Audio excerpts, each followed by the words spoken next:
So there's a quote that I wanted to pull up. That's why I was Yeah. scrolling through, because there's a quote from you. It says the hardest person to lead is the one you see in the mirror. Yeah. Is that what you're talking about? 100%. Yeah. 100%. And it's, we're harder on ourselves than we are with anybody else. I had a client a couple weeks ago tell me about their self-talk. And I just said, "Who's your best friend?" Jeremy. Okay. Would you talk to Jeremy that way? Of course not. He's my friend. I'm like, yeah, that's true. Yeah, that's one. I like that one quite a bit. And we during one of the hot seats, it was a couple years ago, I think. On this one, we had the person record the message. It was as if they're talking to their friend, Mm-hmm. but it was about themselves. Yeah. And they actually had we had them record it, and it was interesting how difficult it was for them to do it because they wanted to beat themselves up, but then Yes. they realized that, okay, I'm talking to my friend. I can't beat them up like this. Mm-hmm. But it's a really eye opening experience. And that's, first of all, that's the beautiful thing about hot seats, right? It's, okay, I'm in the spot. I'm under stress. It's a hot seat. You are under stress. And being able to change just that little bit is the beginning of a personal evolution that, if you do the work, will unlock limitless potential. It is the key. Your self-talk is the key. How do you get people out of that? Because I mean, you can give the guidance that you can, but I mean, how do you truly unlock that in a way where they leave your all's conversations and they go and they actually practice what you're preaching? Mm-hmm. Showing up all the time. And look, I will tell you, I have a journaling practice. I journal every morning.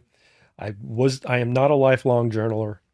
Um, and I don't always practice what I preach.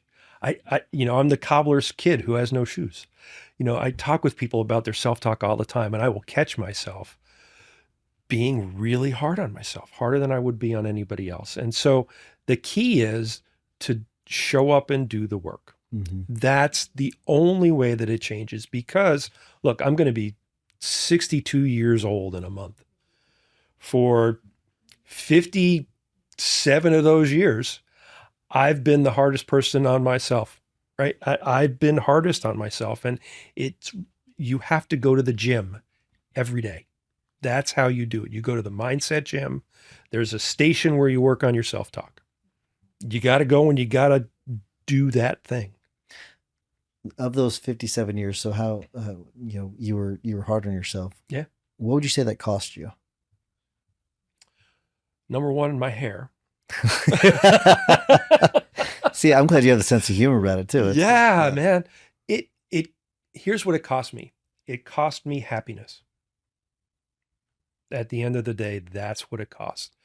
And if you're not happy, what's the point? If you're not happy, what's the point? You get to choose. And if you're the hardest on yourself, it cost me happiness. I know it cost me money. I know that it did. Oh, tell me more about that. Yeah.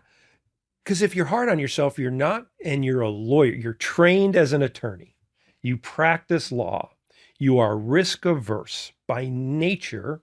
You're a risk averse person, or you're taught to be risk averse, and you're hard on yourself. You're not going to take the leap. You're not going to take that step, and you will cost yourself money. I know it. I know it in my soul. So you think that leads you then to I guess overly risk averse? It leads you to play small. Yeah. It leads you to play small. It kind of goes back to, why me? Why would I be successful? To change that, when you change how hard you are on yourself and you're a little bit more gracious, right?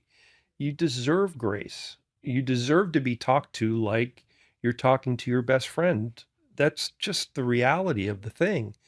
You won't take the risk because you'll think, oh, I'll just fail. Who am I to think that I would succeed? what will people think of me when I fail? It's the whole thing, as opposed to, look, you might fail, but you might not. Mm.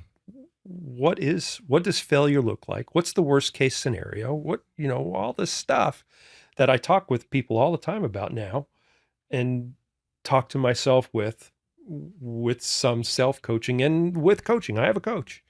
It's I need that for me. I think everybody does better with that.